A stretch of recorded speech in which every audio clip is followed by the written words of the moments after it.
And the Shafi'i school develops along two traditions. Two traditions. Tradition one is the Iraqi Shafi'i school. And this was the school of Shirazi, really exemplified by a great scholar called Shirazi, who was Ghazali's predecessor at the Nizamiya in Baghdad. And the second was the Khurasani school of Shafi'i fiqh. And its great exemplar was Juwayni. The teacher of Ghazali, who was teaching at the Nizamiya in Nisapur.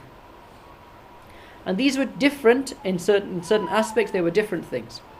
Juwayni wrote a work in which he summarized the four main works of Shafi'i fiqh, which is the Al-Umm of Shafi'i himself, the Imla, which is Shafi'i's dictations, and the Mukhtasars of Buwaiti. And I'm not expecting you to become experts in Shafi'i fiqh at this point, but he took the four early great works of the Shafi'is and put them together in a work called Nihayatul Matlab or Nihayatul Matlub.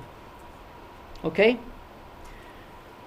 Ghazali then takes Nihayatul Matlub and he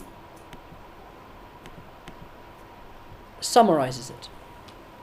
And he summarizes Nihayatul Matlub once in Al-Basit.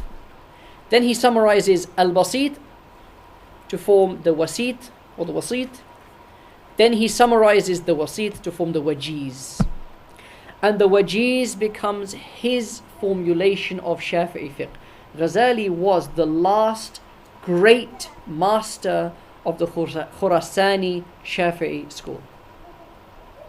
Right? He was the great formulator, because Nihayatul Matlab was like this big, and this big is too big. Ghazali took it and he just condensed it down.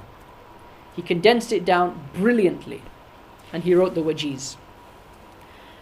The Wajiz was then taken by the two great figures of the late Shafi'i school, Al-Rafi'i and An-Nawawi. Now, the word Nawawi, ears prick up. You know Nawawi, right? So Nawawi, you're going for hadith, but Nawawi was the great compiler of the Shafi'i school. Alright? What happened here? Rafi'i and Nawawi brought these two great tariqas, the Iraqi Shafi'i school, the Khurasani Shafi'i school, and he brings them together. How does Rafi'i was about 100 years before, or 50, 60 years before Nawawi. How does he do it? Rafi'i takes the Wajiz. He takes the Wajiz and he summarizes it. Okay, he summarizes it in a work called Al-Muharrar. Then he wrote a commentary on the Wajiz. Imam Nawawi then takes the commentary and summarizes it into any Shafi'is here. Rawd al-Talibin wa Umdat al-Muftin was a summary of Rafi'i's sharh of Ghazali's work. Right? So that's how you go. And Rawd al-Talibin, then he takes Rafi'i's condensation of the Wajiz, and he summarizes that further into Minhaj, into Al-Minhaj. These are the central works of the Shafi'i school. Rawdat al-Talibin and the Minhaj are the two central works of the Shafi'i school.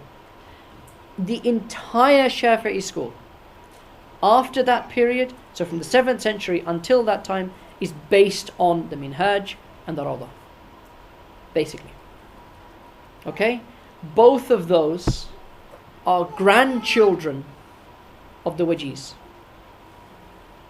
Both of them are grandchildren of the Wajiz, basically. And Nawawi wrote other works. He wrote, and we won't go much into that.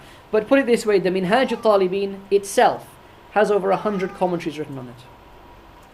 There's over 100 commentaries, okay? And that was then the basis of that's become then the basis of the Shafi'i school. So you can see that Ghazali was a central figure.